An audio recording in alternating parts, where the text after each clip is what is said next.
So, ayun, today is September 7, 2025. At first week ng September.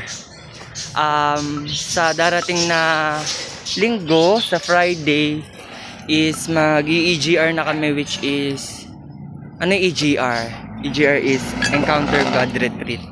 So, nasabi ng mga teachers nila, Teacher Francis, Teacher Janma, yan, na sa darating na EGR, yung magdadaang week na from Monday to Thursday, susubukin ka. Parang gagawin lahat ng kaaway para hindi ka makapunta sa retreat, sa magandang activity na inilaan ng Panginoon para sa mga naniniwala. Sa nangyari sa buhay ko, parang, alam mo yun? Hindi mo alam yun, syempre. Bago pa man mangyari yung life class, yung EGR, ang daming times na nagkaroon ng clarity sa aking isipan na sinubok talaga ako ng kaaway from Monday hanggang Thursday. Naranasan ko yun recently lang. Pero ano nangyari nung Friday? Merong magandang nangyari. May sagot pa rin si Lord. Ibig sabihin, na-justified na yung faith ko. Pinatawad na ako, na-redeem na ako sa kasalanan ko by the blood of Jesus. I am redeemed and I am saved and I am sanctified. So napakahalaga na buo, establish yung foundation ng faith natin, which is Jesus Christ. Kasi kapag meron ka ng Jesus Christ sa puso mo, matik na yon, automatic talaga, kahit ano pa mangyari na hadlang, hindi ka mawawalan.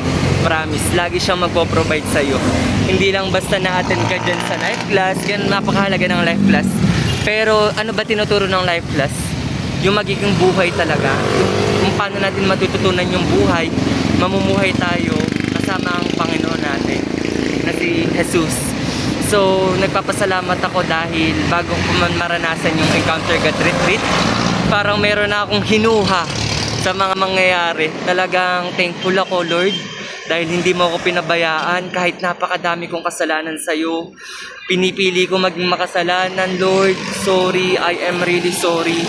At na-establish lalo yung faith ko, mas lumalakas kapag nakakabangon ako sa kasalanan, sa mga kasalanan na nangyari sa buhay ko, pero ipinakita ni Lord yung kabutihan niya sa akin. Patuloy na may mga nangyayaring maganda sa buhay ko. Hindi niya ako basta sinasaktan, hindi niya ako basta pinaluluha para magalit siya sa akin. Hindi.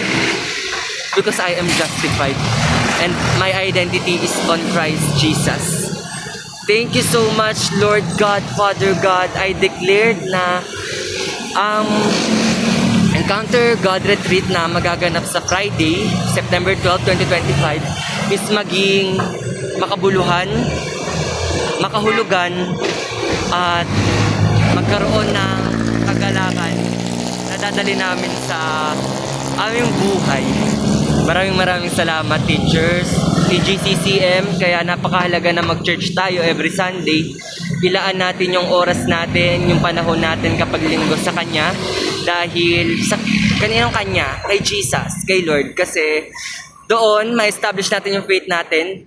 Mas lalakas tayo sa pang-araw-araw na buhay natin. So, yun lang. Maraming salamat po. And praise the Lord!